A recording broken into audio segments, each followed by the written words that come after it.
Welcome to the Pinning Combination Podcast, our final episode of the 21-22 season. I'm KJ Pilcher alongside Dick Briggs, as always, getting ready to break down and discuss the NCAA Division I championship and a few other things. Coach, it was fun. I tell you what, it was fun to have full crowd up in Little Caesars Arena. I think they drew 106,000 fans over the 3 days, 6 sessions. Routinely 17,000, 18,000 fans in attendance for each session. So it was pretty fun. And I tell you what, wrestlers put on a show this weekend or last weekend. Without question, the great to have the fans back. Obviously, the NCAA can start regaining their footing with their financial loss, and then but more importantly, as far as the athletes are concerned, I mean, they responded. They put on a great show, and the crowd appreciated it, and there was I'm sure a huge following watching on television as well. So it was great what a great weekend. Yeah, and I think Andrew Spey of Flow Wrestling has tweeted out there, numbers are up from last year and the year before, which I find kind of interesting considering there were no fans in the arena last year. So a lot of them, that's the only way they could watch. But this year they were the numbers were higher, and like you said, it was kind of back to, not quite back to normal, but see things are kind of regaining their footing. And the one thing that really kind of stood out, at least early on, now as the tournament went on, the higher seeds kind of were fine, but early on, especially Thursday, my goodness, the only thing that was predictable was that the results were unpredictable. I think 15 winners of were 20 seeds or higher. Wow. Three of them alone were from Purdue, where I think they had Garrett Ninehouse, Matt Ramos, who pinned Lucas Bird from Illinois right out of the gate. And then there's one other one that was Parker Phileas, who actually had a couple big wins at the Big Ten. So not a huge surprise, but he upset Ian Parker right out of the gate from Iowa State. So Purdue had 3 of those 15 guys, but it was something to see those guys win early, get those upsets early, and really cause some big matchups in the consolation brackets between some really good wrestlers. Right, and those folks that fill out their brackets and so forth, it's kind of bracket busters, I guess. But that's going to happen in the tournament, but maybe not to that level. Like you said, so many down in the 20s, double digits, and even some 20 seeds, you said. So very crazy, but that's what makes it fun and exciting, and that's what makes people tune in, I guess. Yeah, as far as the team race goes, Penn State won and they do this, and we've seen them do it in the past where they haven't won the Big Ten, but they're focused on the NCAAs, and they turn things around for that. They finished 36.5 points ahead of Michigan.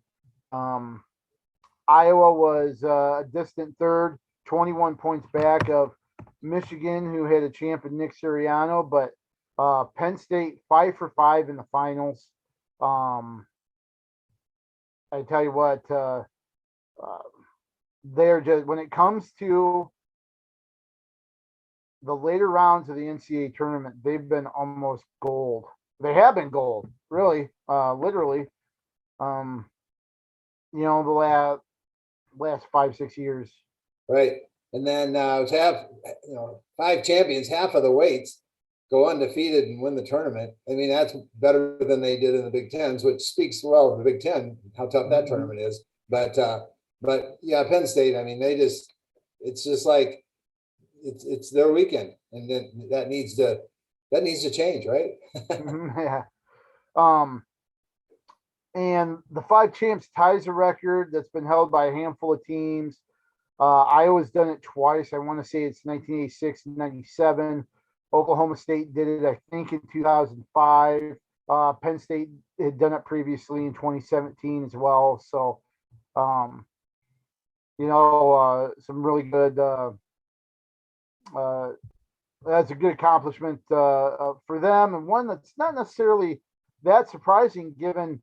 Roman Bravo Young won at 133, and he was number 1 seed. Nick Lee was number 1 seed at 141. Aaron Brooks avenged the loss at 184 and beat Miles Amin. Max Dean scored all 3 points in the final period. Top Jacob Warner 3-2. They're at 97. The one that was probably my favorite match, or what I think was the best match of the finals, was at 174. Carter Starochi, the number 1 seed, beat Makai Lewis on criteria and the tiebreaker. But that just those 5 Penn State wrestlers were right there, 1-2 seeds, and they came through. Right. I mean, 4 of those 5 are returning champs, so it's absolutely no surprise. I mean, it's not a given that you're going to win it, but it's certainly not a surprise either. And then, of course, Dean moving in, adding to that firepower. So no question, they were just loaded for bear.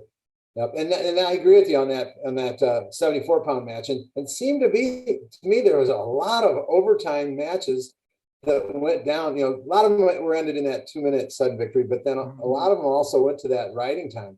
And I guess if that's what it's going to go down to. But so maybe, I don't know what the pins were. I know those were down a little bit, but I think the overtimes were certainly up. Yeah, I thought I saw something from Andy Hamilton that he tweeted that pins over the last decade have kind of steadily gone down. I want to say, there were some times where they peaked in the 70s or something. Maybe they were even as low as 58 this year. In the NCAAs, but I'll see if I can find that for sure. But you mentioned the multi-time champs. That's what I thought was really interesting when I was kind of putting together the synopsis Saturday night was Suriano. He won his second title.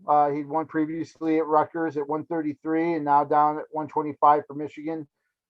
He won his second title. Roman Bravo Young won his second in a row. Nick Lee won his second in a row. Yanni Diakomahalis, he won at 149 and won his third straight, actually.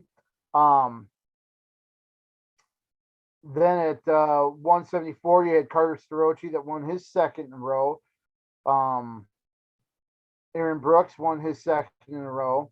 And then you had Gable Steveson at heavyweight win his second too. So that's 70% of the champions or multi-time champions. That's saying something just about the talent. And of course, the one thing that's a little bittersweet, understand he's going on to bigger things. He's accomplished a lot, but it was kind of tough to see one of the wrestlers that's going to go down as an all-time great, and Gable Steveson put his shoes in the center of the mat when he still has eligibility left, but decided to go a different route. Yeah, that's impressive. Holy cow! I didn't realize there were 7 of the 10 that were returning champs, and I like how you rephrased it with Yanni Diakomahalis when it wasn't 3 straight because he wasn't in the tournament last year, right, with Cornell. Right. and the Ivy League not participating, but it was his third straight, just not consecutive in terms of the tournament. So and I believe he's got another year, right? Yes. Yeah. So I mean, he can be a 4-timer. He's in line to be the 4-timer. Next year we could have 2 4-timers. So things line up, I guess. So yeah. So anyway, that's impressive. And Steveson, what do you say? I mean, that guy's crazy good. But it happens every year that you have people graduate. Like I remember when I was the year that Dake was done, and then I think it was the next year Taylor was done, and it's just some of my favorite, most fun guys to watch wrestle. Very aggressive, you know, and are just done. So that happens every year. But yeah, I mean, certainly Stevenson's. I mean, he's a. What do you even say? I mean, of all of the great heavyweights, he's got. I mean, you got to consider him the greatest, certainly. So I mean, because the heavyweight class is not a weak weight class. It never is. But I mean, this year he just kind of made it look easy. So yeah, and I want to say, I think it was Jason Bryant that mentioned this. I think there were 7 world level medalists in the heavyweight bracket. wow. Between Steveson, Mason Paris, Colton Schultz, Tony Cassiope, Lucas Davison from Northwestern is in there. Not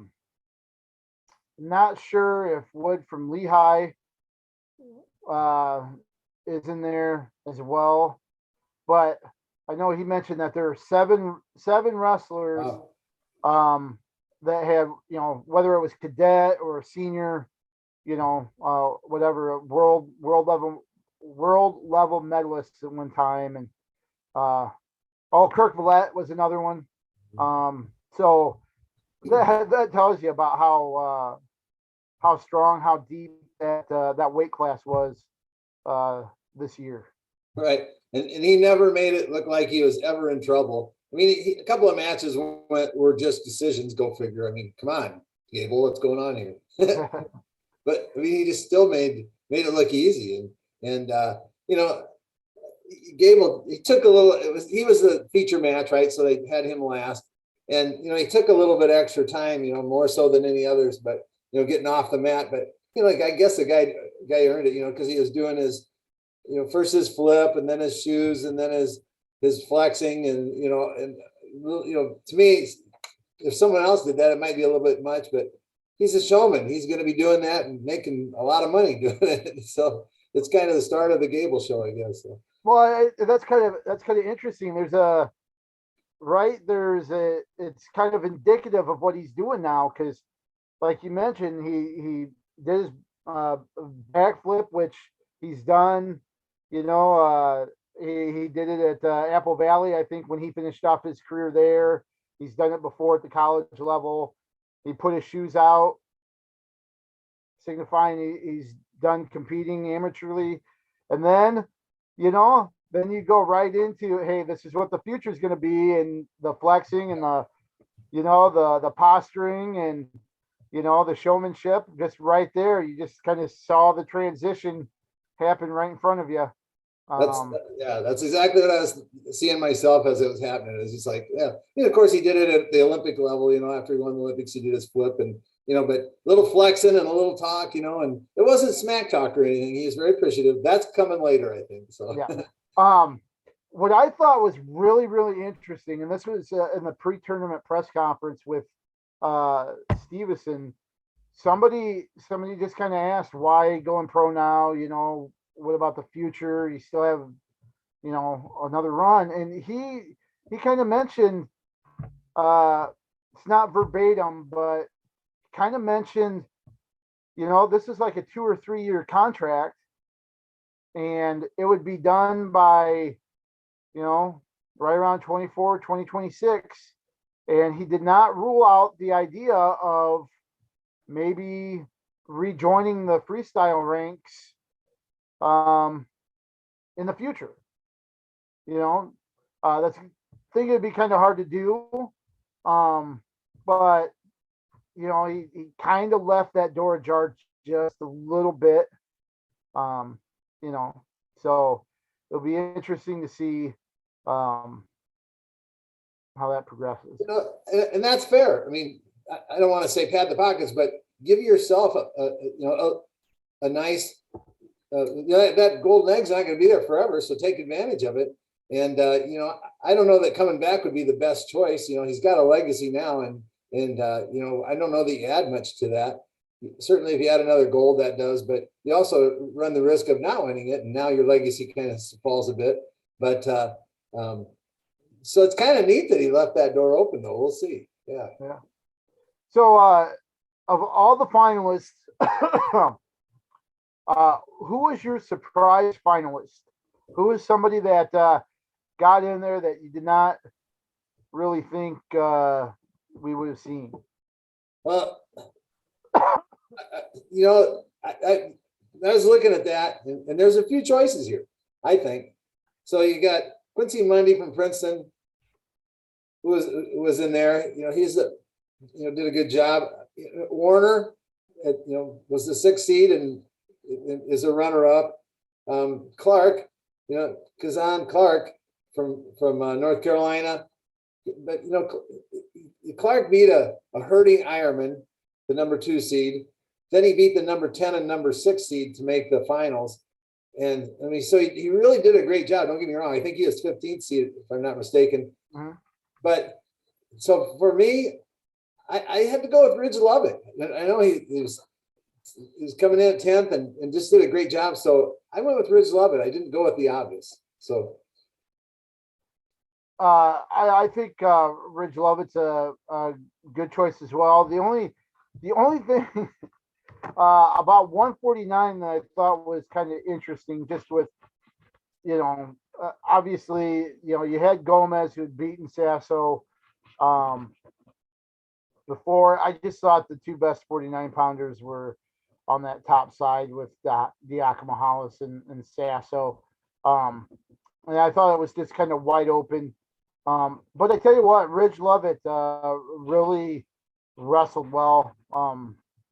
Took it to Tariq Wilson, in their quarterfinal match.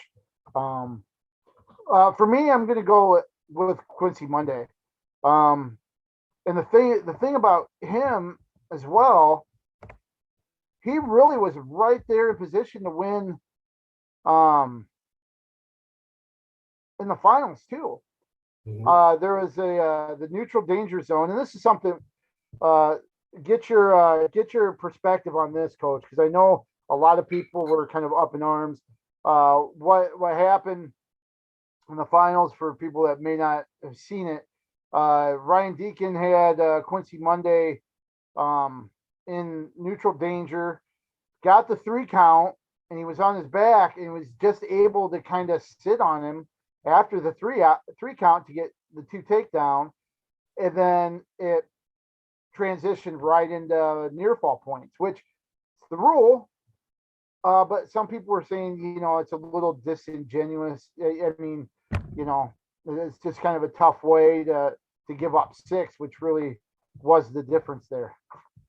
Right. And that was late in the match, I believe it. And, I didn't understand why Monday didn't release it after he'd given up. He should have bailed. What's that? He should have bailed. Right. That was. And so I don't understand why he didn't do that. But, the wrestling has really created that rule. I mean, as wrestling has grown, and the diving through and passing ankles and legs and getting into that scramble situation, which to me is very exciting. I like that. That's a lot more fun than watching guys push and shove and play the edge and things like that, like wrestling kind of used to be. But I really like that type of wrestling. But it's created this rule, this neutral danger. And man, I'm seeing him. I'm going, man, that's how the guy's going to win a national title. And he's never really, potentially never could have had a takedown. I don't think did he ever? Yeah, I think I did give it up eventually. I think, but so it is what it is. Wrestling's evolved to that, and it's created that rule, and here we are. To avoid what happened in the finals. Because like I said, that was a huge, going from giving up 2 to 6 is a big difference. Mhm. You know, and I know you officiate, you coach, you've wrestled, you've been through just about every aspect. What would you say about, you know, still having neutral danger, but when 2 points is awarded for a takedown, stop and restart in top bottom position? Right. Unless the situation changes and the top wrestler now catches him or keeps him on his back or whatever. Like in that situation, nothing changed. It was never control, really. It was just that neutral danger. And then he was just leaning back and creating that 45-degree angle now and getting the count.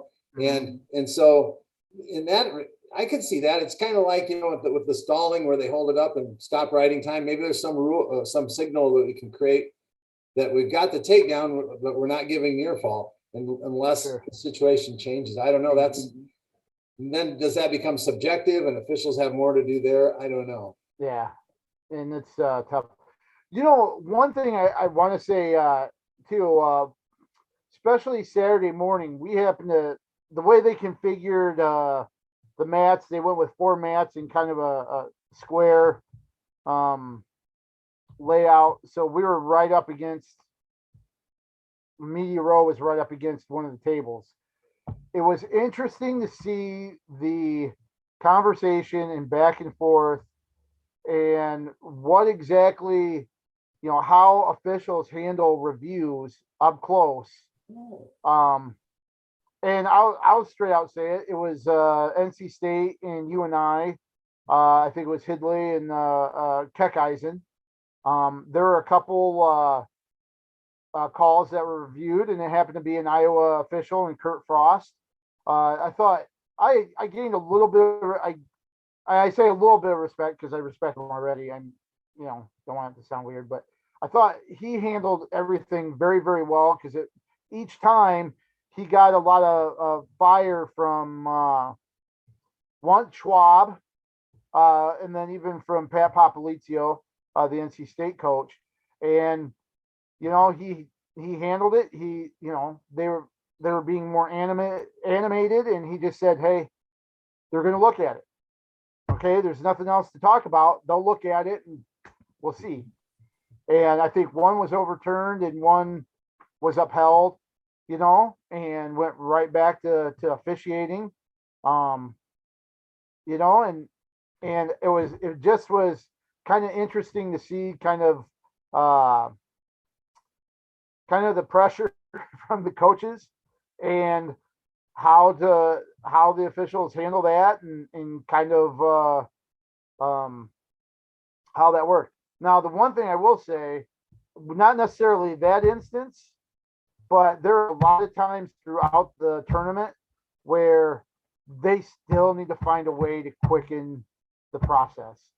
They need to find a way to streamline things, whether it's what's being challenged, you know, and what coaches are allowed to throw bricks out for, to the review process or what have you. There are a lot of delays that I think impeded the natural flow of matches and the rounds and stuff like that. So they still need to tweak the process. Right. And a couple of comments on that. First of all, I think Frost had in the finals, he was able to blow in one of the matches that was the main official in the finals, which means he was one of the top 10 rated officials in the tournament. There's 20 officials in the top 10 blow the whistle in the finals in one match, and then the other 10 are an assistant. So he was awarded the top 10 rating, and then I think he drew the toughest match to officiate in the finals because they had to go to review a couple of times in that match too. Might have been the 74-pound match. I think it was. Yeah, and then so he earned his money that night. Yeah, for sure. And you know, so as far as reviewing and speeding it up, I don't know. Sometimes if it's technology, they have to get to that point in the match where they can see it, or what the delay is, or if they're just slow making the decision or having to look at it so long that it's that close of a review. But I agree, you know, and then it becomes an advantage. You know, if someone's on the edge, with their conditioning, and now they get this break and come back, and now they're strong again. They're chance to catch their breath. So it can be an advantage too. And maybe coaches even throw bricks out. I don't know. Thinking of that late in the tournament. They're going to save their bricks early in the tournament, but so you never know. Yeah, but if you have them at a certain point, especially, I think there is one that was, I can't remember the match where there are two consecutive reviews, and who's to say, I think one of them was whether it was a takedown on the edge, it got reviewed, and then, or no takedown, they went and reviewed it, said takedown, then they went back, the other corner challenged whether or not they had been actually out of bounds before that sequence even happened.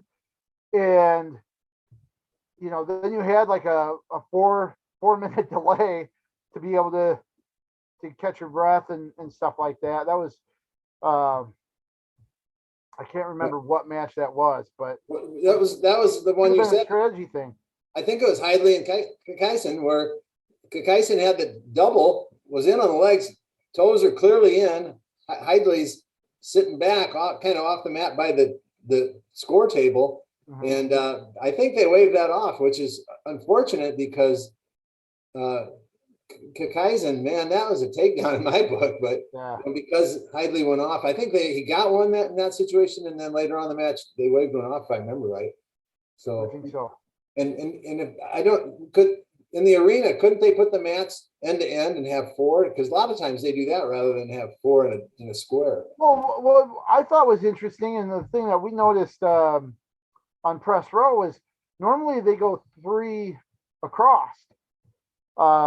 Hadn't seen the 4, and I couldn't remember, talking with Cody Goodwin, couldn't remember if they had the square. It was because there was nobody on the floor, so you had the extra room. But normally they have 3 mats across to where that's not even an issue. Right. So I don't know, but they might go to that. I know there are some people that were saying that because of that, they wanted to see media off the floor. So, but while we talked about our surprise finalists, overall in the tournament, who is your OW? Who is your outstanding wrestler out of the entire field? Why don't I let you go first, since I went first last time, and then so I don't take your guy or whatever. Okay. Well, I've kind of got 3 that I'm kind of really thinking of, or 3 finalists, I would say. Obviously, Gable Steveson at heavyweight. 174 Carter Starochi, just because that finals match with Mekhi Lewis, 2 NCAA champs. And that was the match of the finals. And then I think the one I'm gonna split it. I'm gonna split it between Gable Steveson and Keegan O'Toole of Missouri. O'Toole, a freshman, finishes unbeaten season. At 165 pounds, winning the title there. That was a weight class that I think was pretty stacked when you looked at, all the guys in that bracket. You got Evan Wick. You've got Shane Griffith, who was a returning national champ from Stanford that O'Toole beat 6-5 in the finals. You had Marinelli. You had Cam Amin, who avenged the loss to Marinelli and was a Big Ten runner-up. You had Dean Hamady in there. You had a really deep, talented weight class at 165, and he was able to come through, get wins. He opened with a pin and then didn't give up a point until he faced Shane Griffith in the final. He won 7-0, 2-0, 4-0 over Carson Karchla, who, by the way, Carson Karchla had the biggest, ugliest black eye that I've seen in quite a long time. And he was walking by, and somebody from the media said, "Hey, gnarly eye," and he just turned, smiled, and said, "Thanks." So that's like a trophy for wrestlers, man. yeah, right. So just with it, like I said, opening fall, then he outscored 3 straight opponents in the second round, quarters, and semis, 13-0, and then knocked off a returning national champ. So I'll go with Keegan O'Toole at 165. All right. So I'm going to go with. So I mean, Gable's the easy pick. I mean, Yeah. who could dispute that? Kind of But set then that aside. I also liked Nick Lee. He was solid. I had O'Toole, man. Great choice. But call me nuts. I'm going with Yanni D. Maybe just because I wanted to say that. Call me nuts. That was a quote, and I would not be surprised if that's on an NIL shirt, name, image, and likeness shirt. But that was, yeah. I got a chuckle out of that post match interview, and there's something to say about they didn't have a season last year, Right. And for him to come out and wrestle the way he did, he was in control and strong throughout, even though there were times where he didn't like it. Obviously, he had to semifinals. Yep. But that's a really good choice too. Yeah, and Yanni D, I believe, was this his first time up at 149? Was it? Yes. Yeah, because so not only 2 years ago, but it was also up a weight class, and he's so darn good. I mean, he just makes things look easy too, right. Other than that semifinal match when he shut down and, so, which he was mad at, but, he's, man, that guy is so good. I think we're going to see him on the world stage too in the future. Oh yeah. Yep. So as far as Iowa UNI and Iowa State, who was your, before we delve into, well, let's just talk about the team.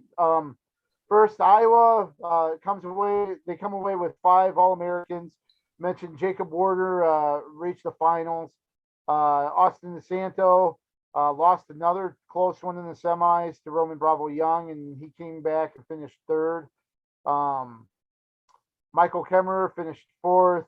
Alex Marinelli 5th. And then Tony Cassiope 7th. They finished 3rd overall as a team. And I tell you what, I know it's gonna upset a lot of Iowa fans for me to say this, but I don't think their tournament was as bad as what a lot of people think it was. Because that tournament was circling the toilet bowl Friday morning. And I really do think they kind of salvaged a decent, I'm not saying it was good. It was below expectations for sure, but I think they salvaged a respectable finish from the fact that you had you kind of had a tour there Friday morning. Right. And I said it last week. I thought they were in danger of maybe not even winning a trophy. I mean, they had that possibility based on injuries and other ththings, Ironman basically having to default out and being, half the wrestler that he normally is. I admire and respect Kemmerer, man. I mean, he battled through with his shoulder and finished 4th, and that's better than I expected out of Kem. So, that good for him to be able to finish that way. And DeSanto did what I thought he was going to do. Took 3rd, and he could have got. I don't see him. I really didn't see him reaching above that. That would have been a huge upset to upset RBY. But he could have certainly fell below it too, and he didn't. So good there. Obviously Warner stepping up and making the finals, and so congratulations to Jacob, because I didn't see that happening either. And maybe Cassiope, but we just talked about how tough heavyweight is. So, maybe he's feeling like he should have been a little bit higher, but geez, that's a tough weight class. So, so I agree with you. They kind of salvaged it, did a nice job of battling back and getting third. Yeah. The thing with Warner that, if you remember at the Big Tens, I thought he was one of the guys in the Big Tens that could wrestle above the seed, but didn't. I thought this was the kind of performance that we've been kind of waiting from Jacob Warner, to have. At least I have. But there is a considerable difference in Jacob Warner in his quarterfinal and his semifinal. And there was an intensity in Jacob Warner against Eric Schultz when he was riding him in the second period that I don't know if we've seen on a regular basis. I mean, he was popping Schultz up and driving him down, and even drove him into the table at one point, just because the momentum carried him off, and he was able to finish matches, and he was able to do that against Buchanan in the semis. And he wrestled well on top, like we mentioned, rode Schultz out for 2 minutes in the quarterfinals, which was a big riding time point for him. And then he was able to get a tilt on Buchanan for 4 near fall, which happened to be a huge difference. Saw him get an escape with time running out, and I think it was the set. Maybe it was, I think it was the second, where he gave up a takedown and then got an escape like with about 3 or 4 seconds left to tie it 2-2 going into the third. And those are little things that I don't know if we've seen from Jacob Warner on a regular basis, at least. So, again, then you go to the finals where he wasn't able to finish it out there, but then if you look back at the way he wrestled Max Dean at Carver, it was a big improvement. Max Dean really put it to him in the last minute 90 seconds to pull away. This one was still tighter, but he still gave up 3 points in the third period. But I still think we saw a much better version of Jacob Warner, obviously, to get to the finals. Right. And, Jacob gave up that takedown in the third period with kind of a poor shot. Took a shot. He's being aggressive, trying to win it. Can't fault him for that. But it was not a real high percentage shot from distance, and it was easy to defend. But that's kind of wrestling. Again, that evolution. It seems like the guys that don't shoot win more often than the guys that do shoot. And, which is another tough pill for Iowa wrestling fans to swallow, because they're, want aggressive wrestling. But right now it's where wrestling's at, Penn State's pretty good at defending and go up and down the line.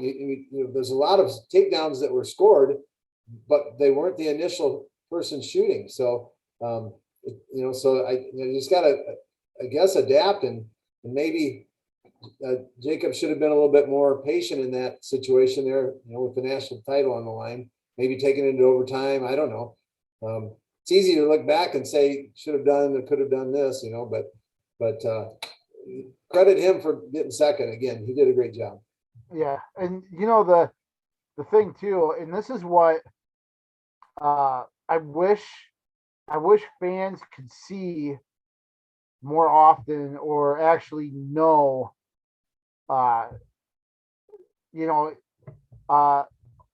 It's always hit and miss with guys that lose in the finals to whether or not they want to take questions from the media, and especially when you cover Iowa, that was the lone finalist that we had.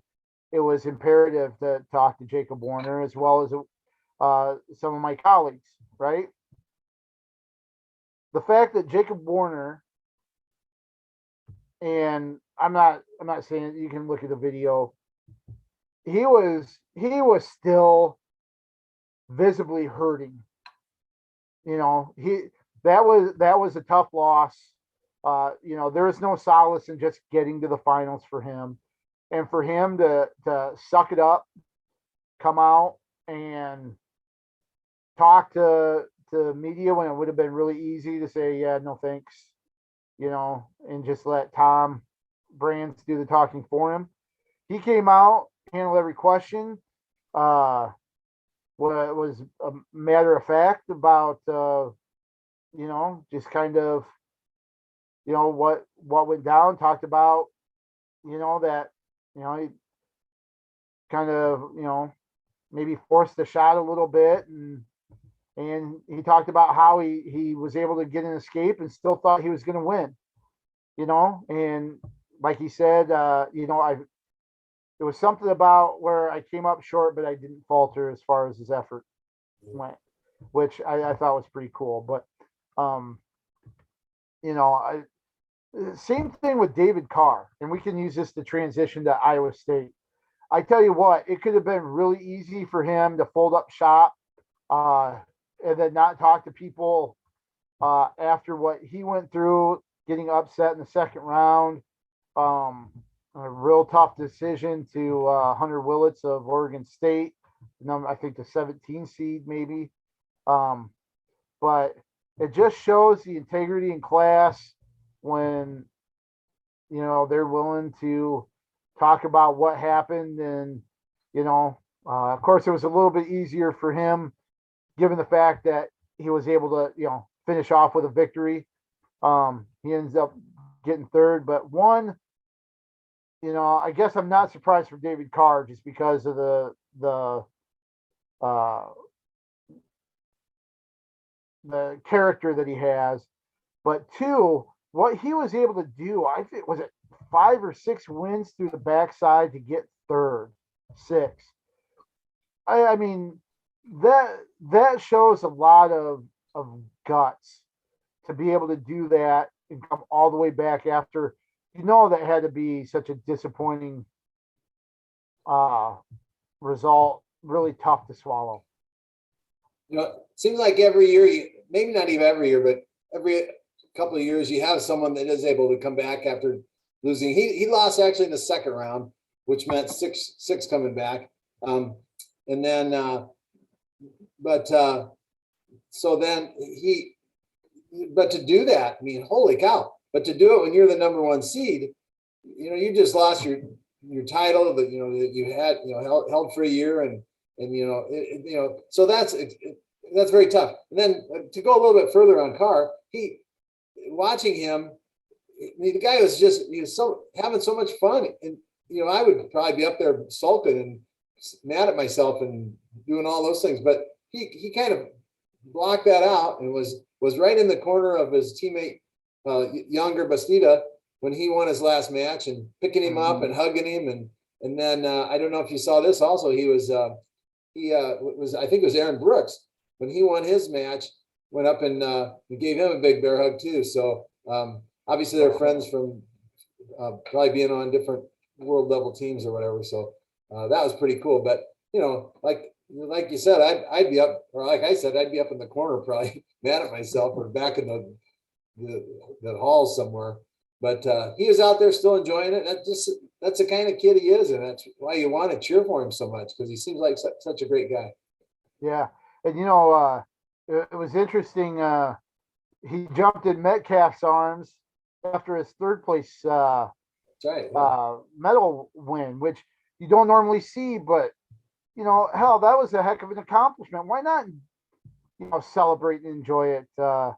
Like you said, I think I don't think he takes anything for granted, and he loves to wrestle, and I know his faith is a big part of that too. And I think he appreciates every time on the mat and every victory, and even knows the losses are a part of that too.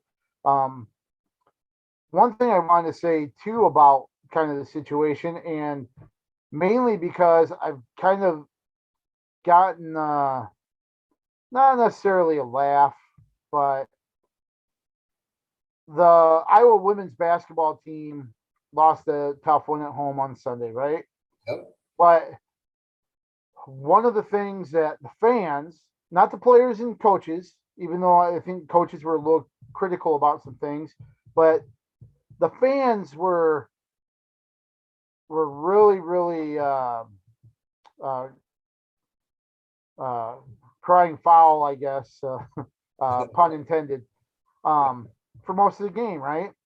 So the officials were, impacted the outcome. Here's what I think is different about wrestling, where you have this one-on-one uh, contest. Kevin Dresser talked about the loss that David Carr had with Hunter Willits, and pretty much pointed out the fact that Willits stalled and the official did not call stalling. And he goes, we could whine and cry and complain about it because the officiating really was bad. But here's the thing. There are plenty of opportunities to score where we didn't, and you can't let that be a factor. You've got to find a way to get through it, and he didn't. And that's where I've seen I've seen a wrestler come off, complain about, officials call this or that, and I've seen a coach say, "Listen, you had opportunities, you didn't convert. That might have happened, but you had plenty of opportunities." And I think that accepting responsibility for performances like that, it's not unique to wrestling, but I think it's part of the backbone of the sport where you have this one-on-one contest where it's on you. And sure, people complain about officials and everything else, like every other sport. But I think when it comes down to competitors and coaches, they understand you can't let that be a deciding factor. Right. And, speaking from both sides, a coach and an official, as a coach, I always said, keep it out of the official's hands. And I'm not the only one that says that. I'm sure every coach out there says that, but sometimes you're not able to do that. Close matches are close matches. And then you hope for that fair call. And I think with the reviews, they're going to be about as fair as it possibly can be, because now a third party is going to make the call if it's close. So anyway, that's the situation there. So it's probably better now than it has been in the past. And I don't think that's anything new, but so with Carr, and he's the kind of guy that you, as a coach, you want the most and the best for it, because you can see that he lifts your entire team. Everyone around him, is better because he's on the team. And those are the kind of guys you just love to have on your team, that they're such great leaders, and they don't have to necessarily be rah-rah leaders, though looks like he might be that type, and or could, at times, but just everything's positive.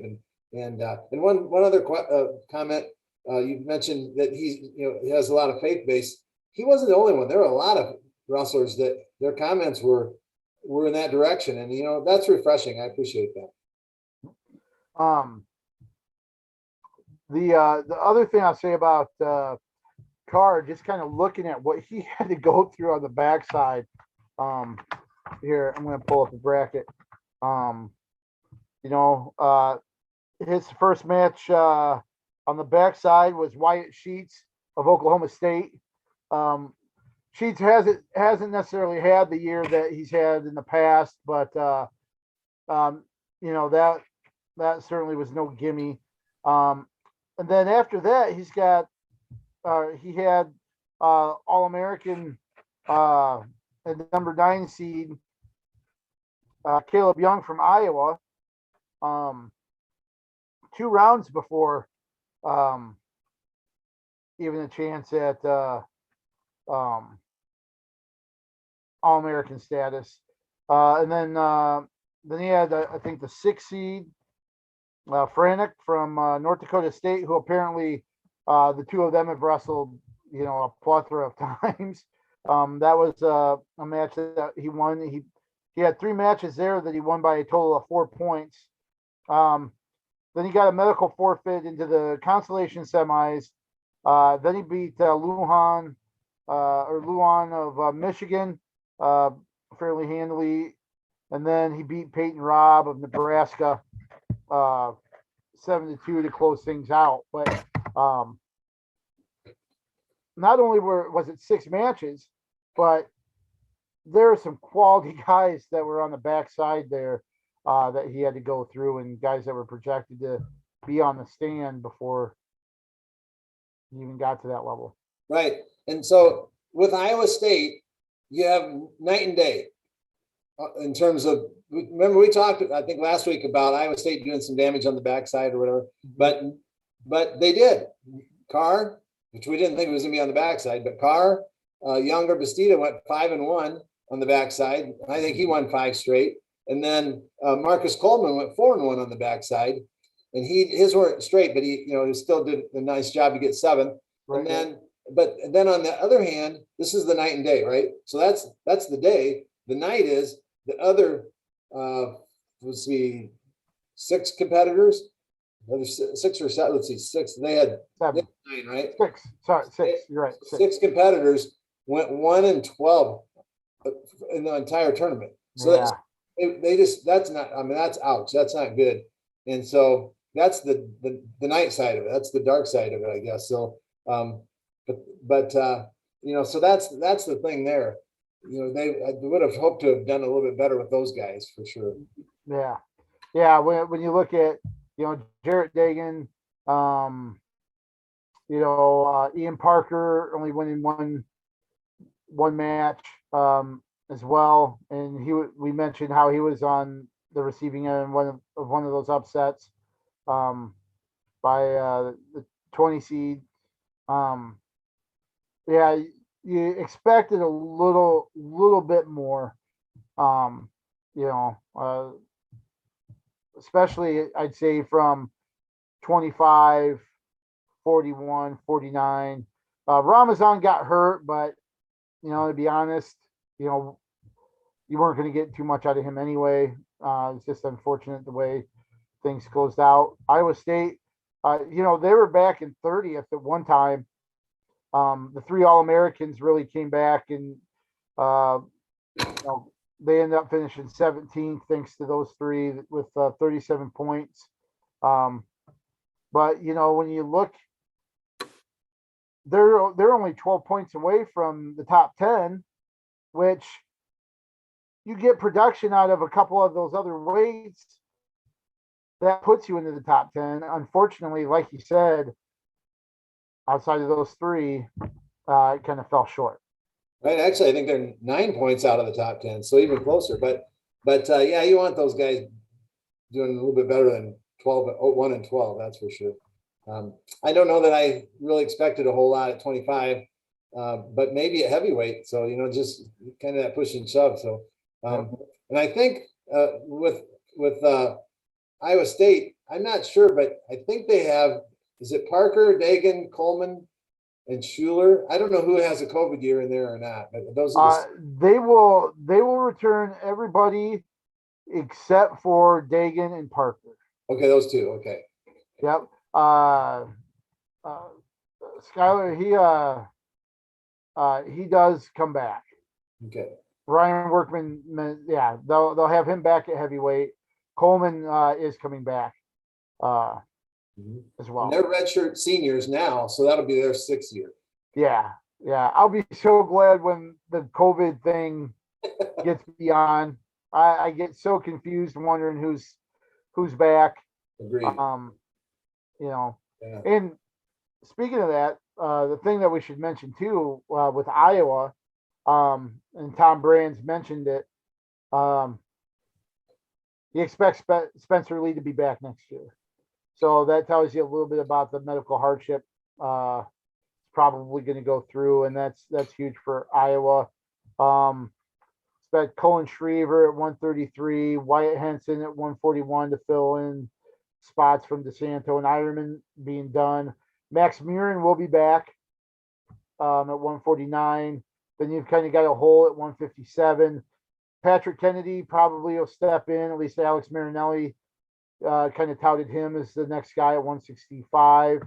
You've got Nelson Brands. They'll probably slot in at 74 in Kemmerer's spot, which is more natural for Nelson Brands. Then you got Assad, Jacob Warner, even though he's a senior, he'll be back for one more year, and confirm that after the semis. And then Cassiope back as well. And speaking of returners, UNI is going to return all 8 individuals that wrestled in the national tournament. Even a 9th, Cale Happel, who was an alternate, he'll be back as well, even though he didn't get the call to compete. But UNI finished 20th at one time. I think after the first session, they were in 6th place. Got off to a really good start. All 8 individuals won at least one match for UNI.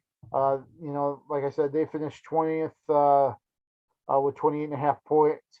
Parker Keckeisen, the only All-American though, he finished 3rd for the 2nd straight year.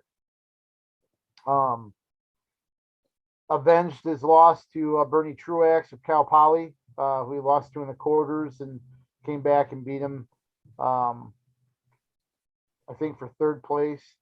But a really good tournament from Keckeisen, except for that blip in the quarters. But I think 3rd is probably. I thought he could get by Miles Amin and get to the finals at least. But I think 3rd. I think a lot of people would nod and say, "Yeah, that's where he'd be." Well, that's very good. I mean, with Parker, and I'm like you, I would have liked to have seen that match with he and Amin, but but Parker, he's so fun to watch, man. He's energized with running, man. He just comes at you and goes, and he does it from distance, and he's got such great finishes and never really gets out of position with those long shots, and he's got a variety of different attacks, and it's just fun to watch him. And he was able to avenge his loss to Truex, who he lost to in the quarters, was it? And then he beat him for 3rd and 4th. And again, that was a close match with some reviews in it or blood or something that slowed it down. And but I guess those reviews are kind of part of the norm anymore. Right. Regarding UNI though, here's some interesting stuff. Schwab's teams, he's been there for 11 contested seasons now, I guess. Obviously 2 years ago was not contested, right? But 11 tournaments, if I remember right, and of those 11, 5 of them he's finishing in the top 20, and his best finish was in 2019 when they were 14th, I believe, and he had his finalist or his champion in Drew Foster. Though it would have been nice to see in 2020 what Lujan would have done as the #1 seed, and another fun wrestler to watch too. So. Well, it's funny you mentioned 2020 because Jim Nelson, and I got to give a shout out to Jim Nelson. He came, he joined us in Detroit and helped with the Gazette coverage, and did a nice job covering UNI and doing some other things as well, in addition to just the UNI stories. But we were talking about that on the drive home. And when you look at who they had, where they had Lujan, Steyer was seeded 4th or 5th that year.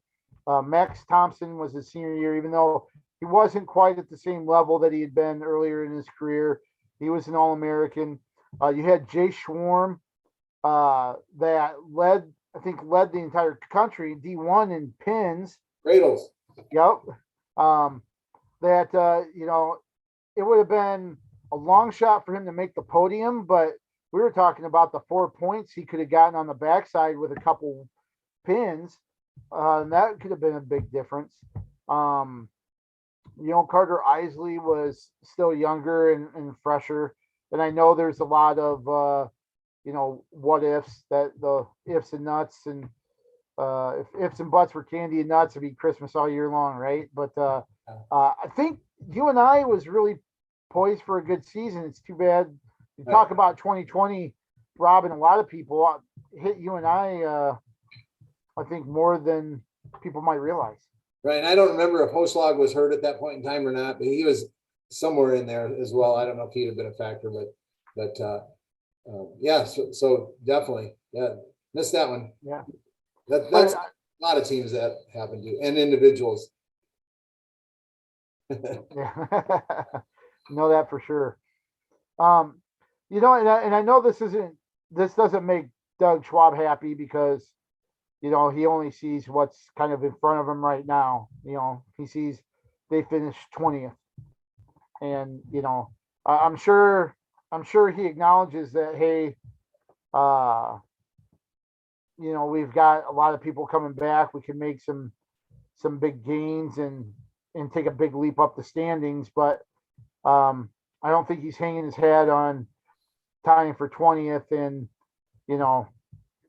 saying, oh yeah, next year is going to be the year because he wants it to happen, but from an outsider looking in, we can say it differently. They have a lot of potential. When you look at Teskey at 125, I think Biscaglia only gets better each time, and easy to forget this was Biscaglia's first postseason. Cale Happel, I think, has potential. Colin Real Buto wrestled well. I think came on stronger. Derek Holschlag has moments. Of course, Yant and Runyon are fun to watch, and then you've got Parker, who's just fantastic. You said Energizer Bunny. I think that was one of the ways I described him watching a couple of matches because you talk about chain wrestling, but there are just things where he just transitioned from one to another and there's no reset. It's bang, bang, bang, bang, bang, bang. And that's where he does a lot of his damage because guys will, sit out or hip heist and try to face him. And next thing you know, he's right back in on a shot. And you just got one for an escape and he's already in working for two, before the points on the board. And that's where he does a lot of damage. And it's something that I don't think it's easy to do, but he's fantastic. And then you look at you have Gunderson back at 197, and then heavyweight Terrell Gordon, who won a match, and then unfortunately had to face Gable Steveson after that. But certainly a really strong lineup coming back for UNI. Did you have a favorite wrestler in the tournament other than UNI, Iowa State, or Iowa wrestler? Oh, it's probably tough. You're busy doing this, so you don't get to relax and be leisure. Yeah, don't see a lot. There are some. Boy, I'd have to think about that. Kind of catching you off. Let me describe mine, and then maybe you'll come up with one. So yeah, for me, my favorite was Austin Gomez. Man, I don't know if you got to see those matches, but that guy lets it fly, and I mean high flying. He's throwing big time stuff with his match with what's his name? Andonian from Virginia Tech. He had two matches with him.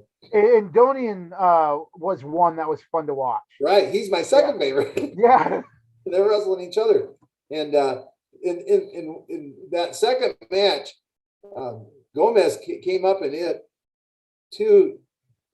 I don't remember if they were headlocks or what the heck they were, bear hugs or something, and then he missed it, came up again, hit it again, like within 3 seconds. I mean, that's the kind of fireworks that were in that match. So if you want to go see a fun match, then you can go back and watch some of the wrestling. Those two matches were so that Gomez was an Iowa State wrestler that quit because of concussions and then came back this year, felt healthy enough and motivated enough. And man, I'm glad he did because it was fun for me to watch him wrestle. So there's my favorite wrestler of the tournament other than an in-state wrestler. Yeah, Andonian was one that I really enjoyed watching. It's not necessarily the wrestlers involved, but the exchange. So you've seen me on press row. There's not cheering for me. I enjoy the action when I can, when my face isn't in the computer trying to do live updates on Twitter or running to get quotes or whatever. Try to enjoy the action. But the winning takedown in the heavyweight semifinal between Colton Schultz and Wood. Do you remember that? I do.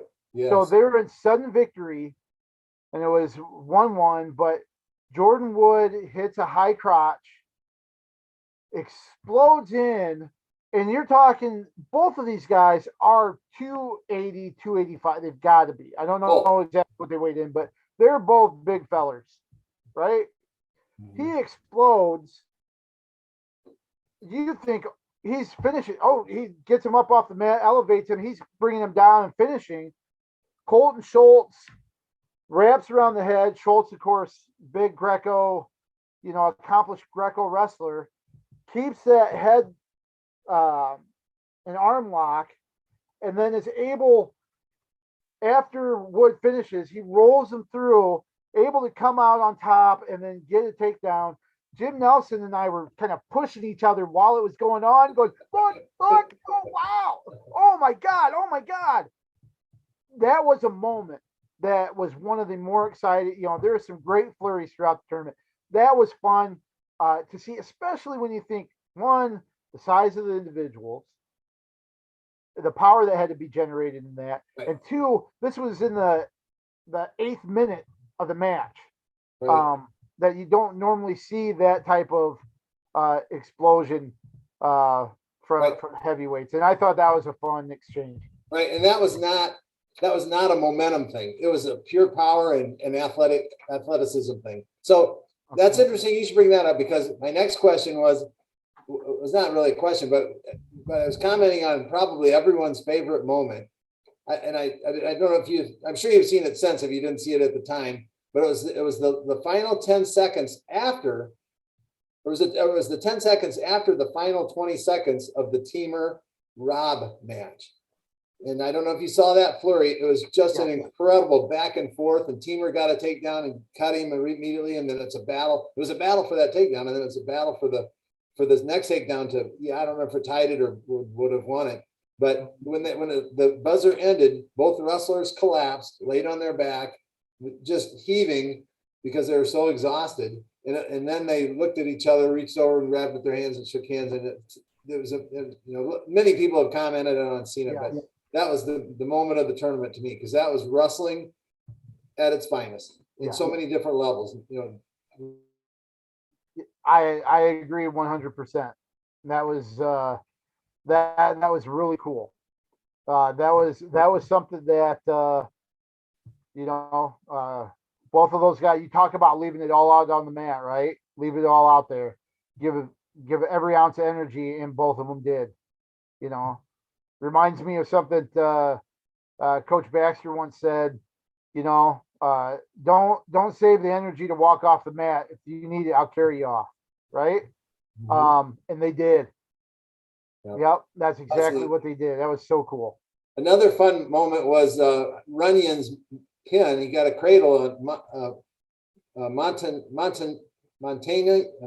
whatever his name is, from Oklahoma U. I don't remember what his name is. Montanona. Anyway, and then cradled him up for the pin. And the OU kid didn't like that too well. Stood up and must have said some words or whatever, and then ended up pushing and you could tell Runyon wasn't into it. He wasn't going to do anything, but you could see it was a little upset. So that was kind of fun for me. It's kind of interesting because I think it carried out into the tunnel. Oh, it did. Where the OU wrestler was still yelling and pursuing things, but like you said, you and I and Runyon were just walking away. They didn't want to have anything to do with it. And it's kind of interesting. I hope Jim Nelson doesn't mind me sharing this, but Jim Nelson went and talked to Lance Runyon right away, and I think Jim said he asked, "Hey, do you have a second to talk?" He goes, "Yeah, as long as you watch my back for me." That was something that was luckily it didn't turn out to be worse than what it was, because it really seemed to be more comical Yeah, than anything, because it was just one guy throwing a fit more than anything after getting pinned. that's what I thought too. Yeah. You just kick my butt. You want to kick my butt again, sort of Yeah, thing. right. So So, now that being said, I wanted to mention this too, KJ. Rebecca Roper, you might have read this. She's the oh wife of UNI assistant coach Lee Roper, and is a Wrestling Hall of Fame museum curator. And she had a thought-provoking question on social media that said, "Can we normalize cheering for others?" And this was when she was cheering for Iowa State in Iowa, even though she has strong UNI connections. Her husband is the coach, and so and I appreciated that, and I'm the same way. So and my response was, an athlete, coach, and fan base earns my respect and admiration, and I'm proud to cheer for all those that earn that admiration. And I don't care what color uniform they're wearing. So, but that being said, why can't we? Everyone gets Iowa and Iowa State, and so negative with the other. Can't we just cheer for everyone and respect the what's going on there? So anyway, that's my soapbox there for today. no, I agree with you. I agree 100%. Of course, it's a little different from my perspective, because I cover them. I cover them all. So, I don't necessarily cheer for them, but I certainly have a lot of respect for all of them. And I want to see good stories kind of play out for all of them. And to tell you the truth, I have the same respect for even uh, schools outside of the state. You know, um, just to have that appreciation, because how much effort goes into 7 minutes. You know, and how much. That was 3 days, right? That tournament was 3 days. For that 3 days, there's 362 days of work. Right. You know, so why not? Why not appreciate and respect everybody? Cheer. Yeah, okay, I get it. If you're an Iowa fan and an Iowa, you've got David Carr and Caleb Young, for 7 minutes, root against Iowa State, and then afterwards, you know, pat him on the back. Hey, I hope he finishes as high as possible. If it's not going to be my guy doing it, you know what I mean? Right. Um, so I don't want to go this direction very deep, but it always made me wonder if you're truly an state of Iowa fan, wouldn't you cheer for the kids that came from Iowa? right. Obviously that there's more to it than that, but so in that respect, wouldn't you cheer for, at least currently, probably UNI? I think they probably have more Iowa. I know they do. I read that off last week. Iowa natives. So, but obviously you're going to cheer for the team that that brings them in and recruits those good athletes. But it's just another perspective there. Yeah. One thing I just mentioned really, really quick, and this has to do with the Iowa Conference, American Rivers Conference, and I'll go back to my senior year, where we had a national champion in Ryan Schweitzberger.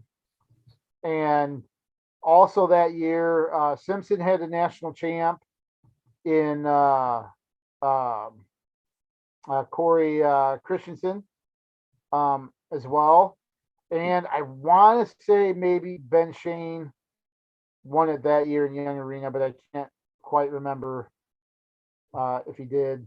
But I remember, we didn't like Wartburg, to be honest with you. When we were wrestling against them, we didn't like them.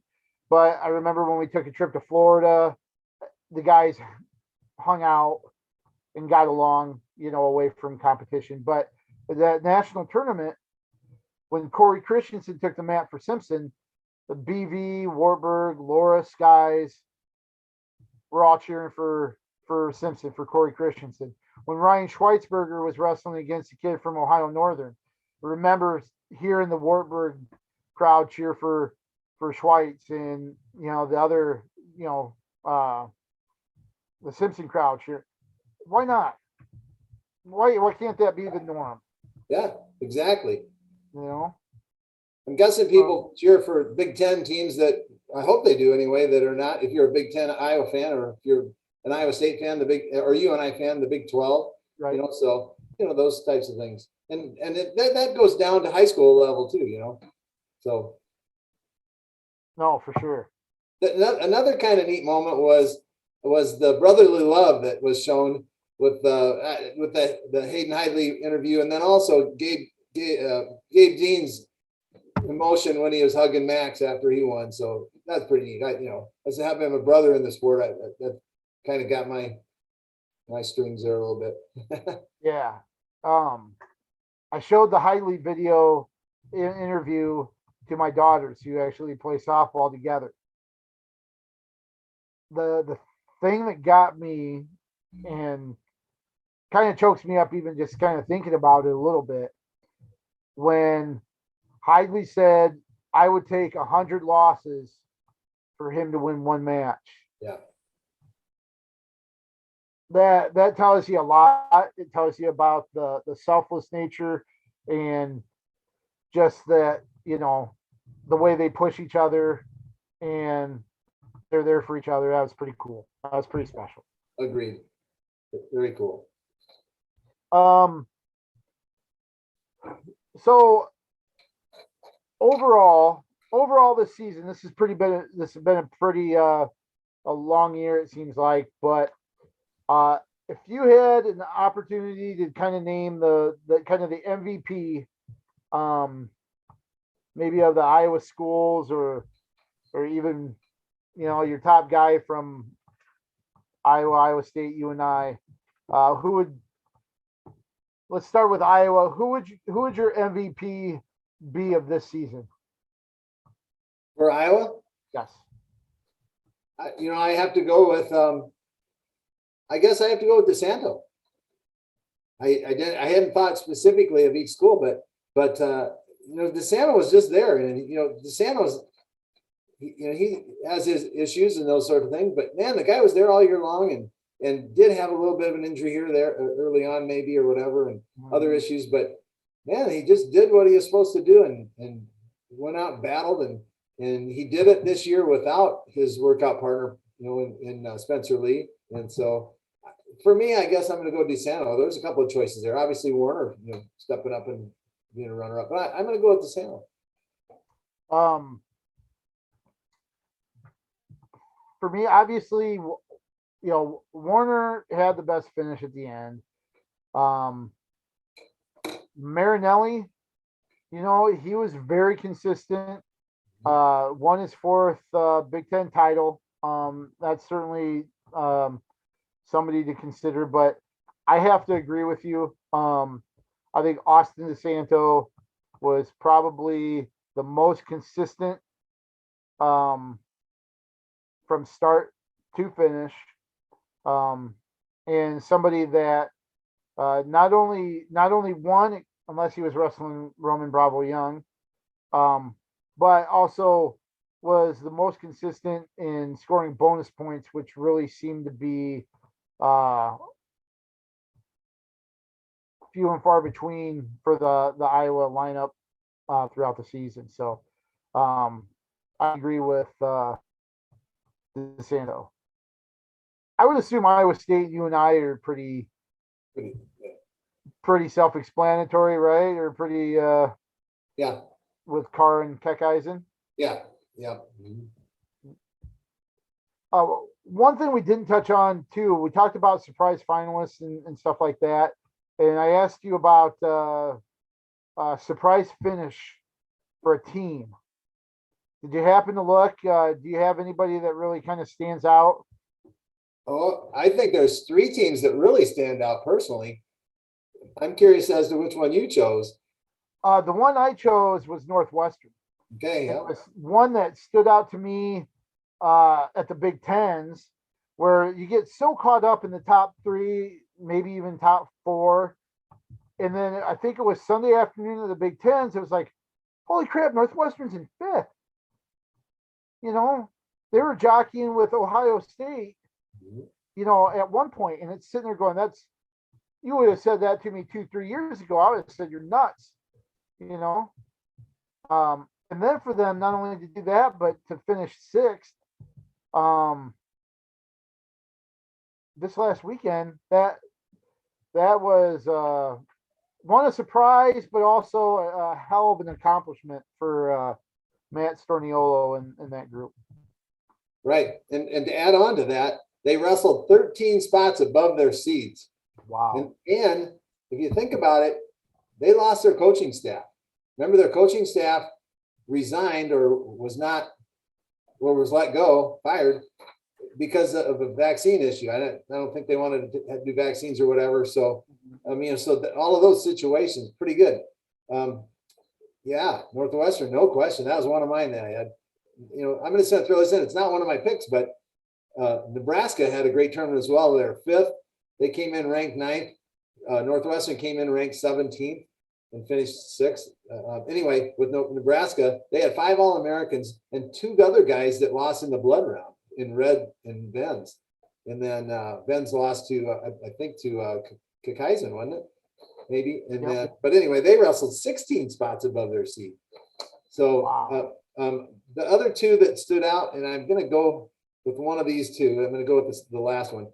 North Carolina, who wrestled the tournament high 18 above their seed. Most of that was Wow. it was Clark at 49, was he? Anyway, Yep.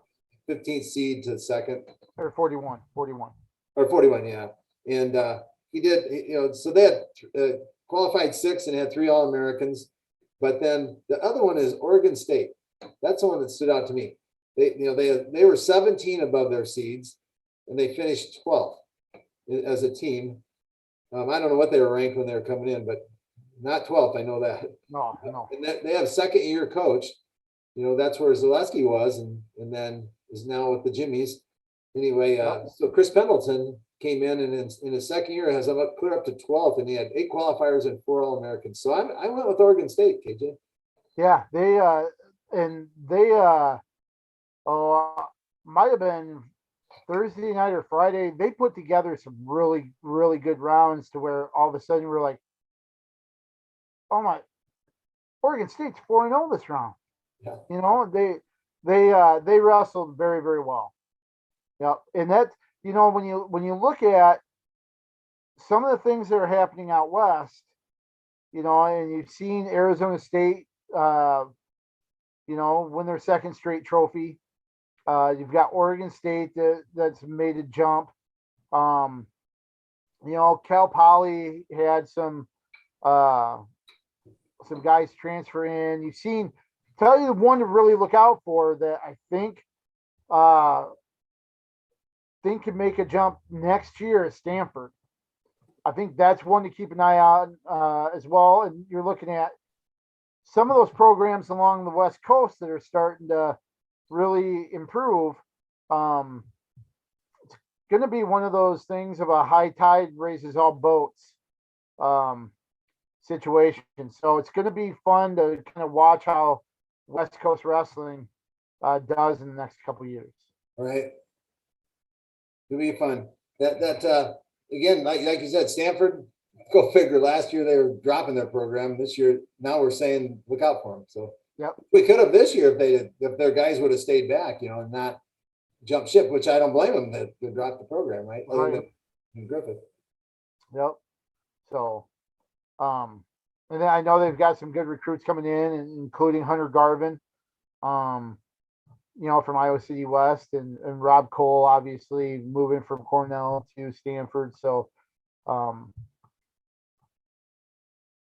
be interesting to watch there. And Arizona State has a lot coming back. Oregon State as well. So that'll be fun. Other thing I want to mention too, Princeton, for the first time in school history, two finalists, in Pat Glory and Quincy Monday, both runners up. But you know, that was good considering, like we mentioned with Cornell, Ivy League schools did not have a season last year overall. So good to see that that happened for the coaches there at Princeton. Any other kind of final words or parting shots? Yeah, I am this, KJ. This is my thought for the end of the season. And I'll end it with this. College athletics has and will change because of the transfer portal rule. We're seeing it a little bit in wrestling, but more so in other sports. And I personally think it's out of hand in those other sports. But it's here, and I hope the NCAA will amend that rule somehow and rein it back in. But because of that, look for additions or subtractions from these Iowa teams. We've seen one wrestler head out of UNI, head up to Minnesota, and here and there. But hopefully more come in than out. But that's part of the game anymore, and coaches have to be doing that, which sucks as an athlete because you're getting recruited over, even though you might be an All-American there and have been loyal to the team for 4, 5, 6 years even. And then, your coaches might not have your back or whatever, but they have to kind of do that too, to keep up and keep their jobs, I guess, sadly. Yeah. So that's my parting shot, I guess. You keep an eye on the transfer portal. You might see some of that going on. Oh, for sure. I have no doubt that we'll either see some new faces on the 3 Iowa teams, or we'll see guys with different color singlets on, not within the state come next year. So, no, I agree 100%. Well, it's been another fun year. I tell you what,